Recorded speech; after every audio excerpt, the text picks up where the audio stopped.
Happy Friday, YouTube, and welcome to November, and actually welcome back to another episode of AI News, Drama, and Updates.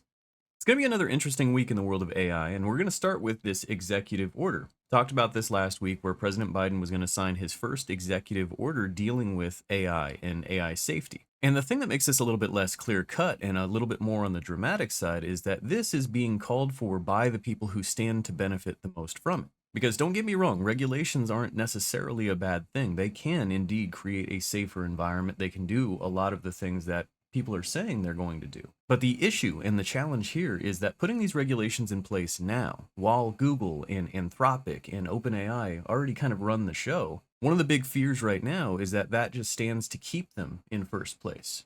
But moving into the actual headlines surrounding everything that's taken place, let's start here where it is alleged that Joe Biden watched Mission Impossible and that was the final straw that created this executive order. This is what finally convinced him that AI was a serious threat, if the articles that we're reading turn out to be true. According to this particular article, Biden had seen, bad poetry, he had seen voice cloning, but it was this Mission Impossible scenario that kind of was the last straw with the rogue AI that was taking over. Now, this move has drawn a lot of major criticisms, even from major supporters of the Democratic Party. In a time where people are looking for real solutions to real problems that are happening right now, there's a lot of people that would argue that this move doesn't actually stand to protect anyone. There's no evidence that it does, and it only stands to make rich people richer, which takes us back to regulatory capture. So with changes finally taking place and regulations now coming into effect, you might start hearing a little bit more about this. And this is, of course, the economic theory that these agencies are basically making sure that the powerful stay powerful.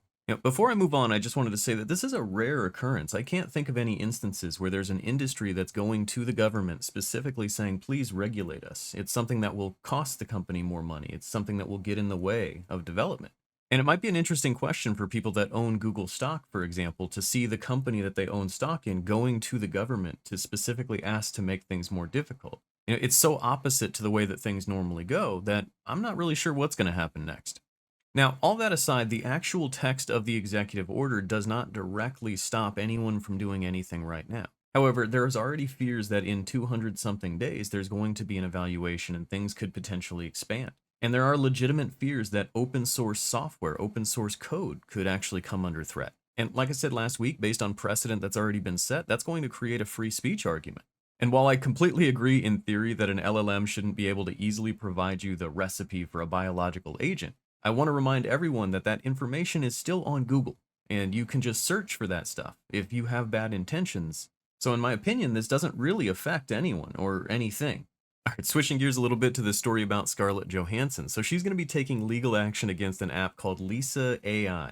I guess this is somewhat similar to the Tom Hanks thing we talked about recently where the dentistry ad was like using his likeness. But this app boldly put Scarlett Johansson into their ad and didn't talk to her about it, I guess. Her representatives have confirmed she's not a spokesperson for the app. The article details how this ad has somehow been scrubbed from the internet, which is, I have questions about that, but yeah, it sounds like they just put this all together and then put fine print on it that said basically she has nothing to do with this, and they were hoping that that would be good enough. Turns out, probably won't be, and go get him, Scarlett, because it sounds like this one's well-deserved.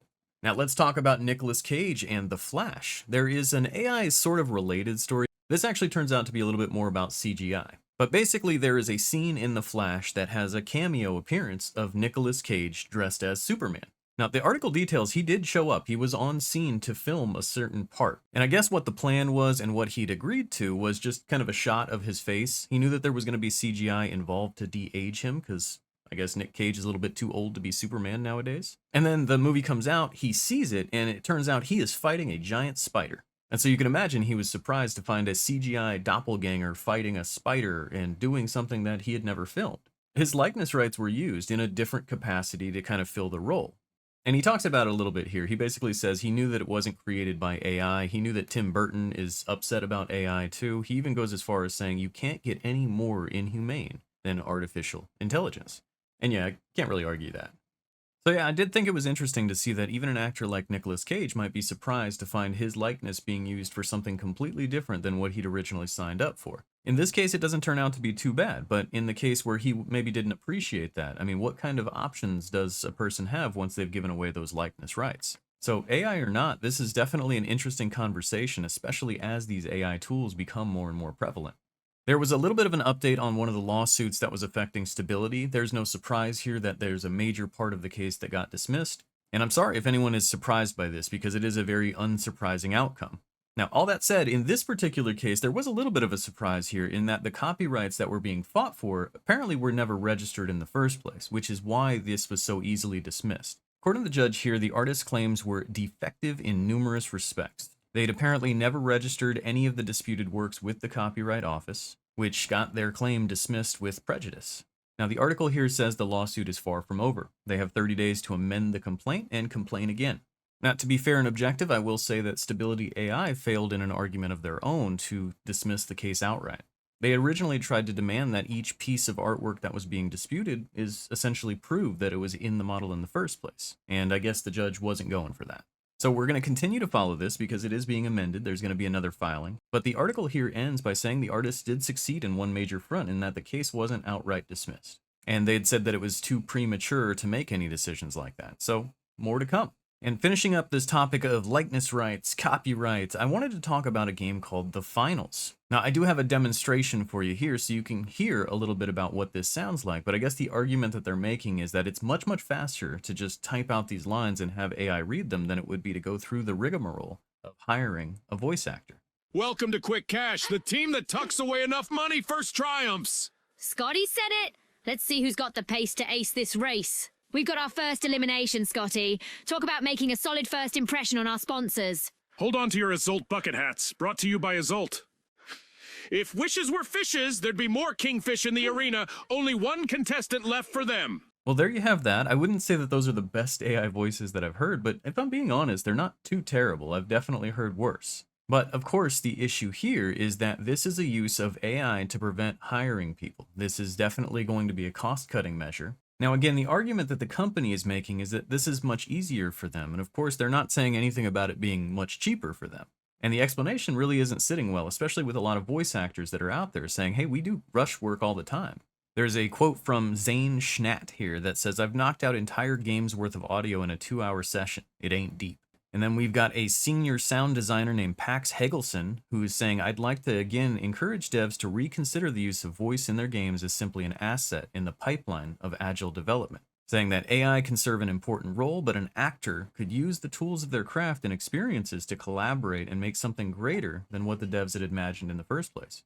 And as I read this, I'm reminded of a game called Bastion by Supergiant Games. And as I remember playing through that game, I can remember that the voice acting was the thing that set it apart and made it engaging. Now that said, I've heard a lot of terrible voice acting in a lot of games and movies and all that stuff. But there are real instances where a major artist or a special voice can make all the difference in the world. And as much as I love AI, I'm not looking forward to seeing anyone get replaced by it anytime soon. So as always, I'm Team Union and vote with your wallet. And if you don't like what the finals is doing here, don't buy it, don't play it. All right, let's switch gears completely and let's talk about the AI Safety Summit, which was something taking place in the UK. And there was a multitude of major nation heads and talking heads from various different companies. But let's start with the first story here of China and the tech vice minister. Now, I've heard some mixed stories and mixed takes from this particular instance already, because even China was calling for tighter controls on AI. But at the same time, the major issue that they're having right now in the world of AI is that the United States is getting in the way of their development on purpose. And we've talked about that in past videos through trade reasons, sanctions, things like that. The United States isn't allowing China to get access to the best video cards that would allow them to accelerate their technology. So one of the quotes here mentioned is, we call for global cooperation to share AI knowledge and make AI technologies available to the public on open source terms, he added. And that is a major point that I cannot disagree with. AI is a very powerful thing, and powerful things will always be weaponized. If we allow one nation, one company, anyone to have too much of that power, it gives them an unfair advantage in so many different ways. And we're not just talking about evil stuff like weaponry. We're also talking about good stuff like the cures for diseases and solutions for climate change. And as you go on and read the article, what you'll find is that China's involvement in this thing was tumultuous in the first place. Like, they were almost just not invited because they were China. The former British Prime Minister was urging them to rescind the invitation, warning that AI is a means of state control and a tool for national security for Beijing. And of course, I'm not an expert on foreign policy or all the politics involved, but I will say that AI is certainly a world level issue. And just like with technologies like the internet, this is something that can be used for the common good as a tool to accelerate the world.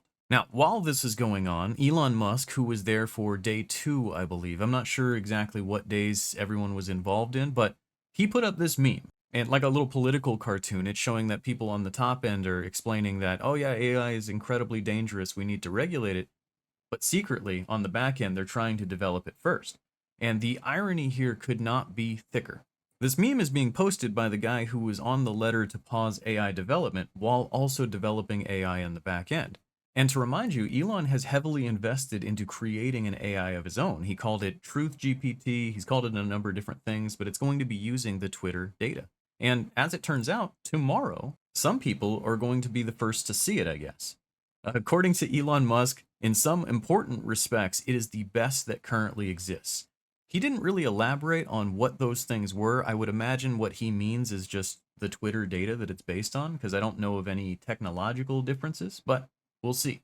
Now, keep all that in mind as you think about this headline where he told the Prime Minister yesterday in the UK that AI will make all of the jobs obsolete. I'm going to include the link in the description if you want to check it out, but you can see there's a 50-something minute video here where Elon is talking to the UK Prime Minister, mostly softball questions, and they go into all kinds of weird topics like the Terminator scenario and just all kinds of stuff. It's kind of insane. I don't exactly suggest it as the best use of your time, but it's entertaining. It's a very interesting scenario where Elon is basically talking about this thing that he himself is creating as if it is going to destroy the world one day. But somehow he is going to be different than everyone else, and you just got to trust him, you know? But moving into our final story of the day, I did promise a little bit of something from Stability. I didn't know what to expect. I just saw that Emad was planning something. But as it turns out, they have released a 3D model generator. This is a tool called Stable 3D, and I've talked a little bit about in past videos how this is a technology that I do want to get my hands on and try to test out. Now, while I did fill out their contact form to hopefully get a preview of it, Stability and I have a little bit of a history, so I don't necessarily think I'm going to get picked.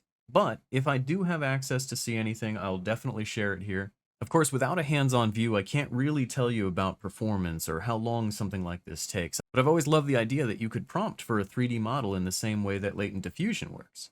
Now, a couple of things I do want to point out is I have no idea how much compute you actually need. I don't know if this is something that can be done locally or if you have to do it through a cloud service. So that's definitely one of the things I'd love to find out. Now, of course, there's going to be people asking about the training data. And to be honest, I hope they keep it close to their chest, because anytime they get honest or transparent about where they get this information from, it gets used against them. The article here even calls out Stability for their past history with data and all that stuff. But I will say to their credit that it looks like they've been working with a startup called Spawning to specifically allow people to try to opt out. As I've talked about before, this is a completely optional thing that no company really has to do. They're just trying to help out the people that are genuinely upset about their work being used. But as far as how that works, how easy it is to submit a request, how quickly you can get your stuff taken out of a model, honestly, I have no idea. But like I said, this is a technology that I am looking to get my hands on, and as soon as I do, in any way, shape, or form, I'll share it here for you guys. But anyways, I hope you guys enjoyed this week's video.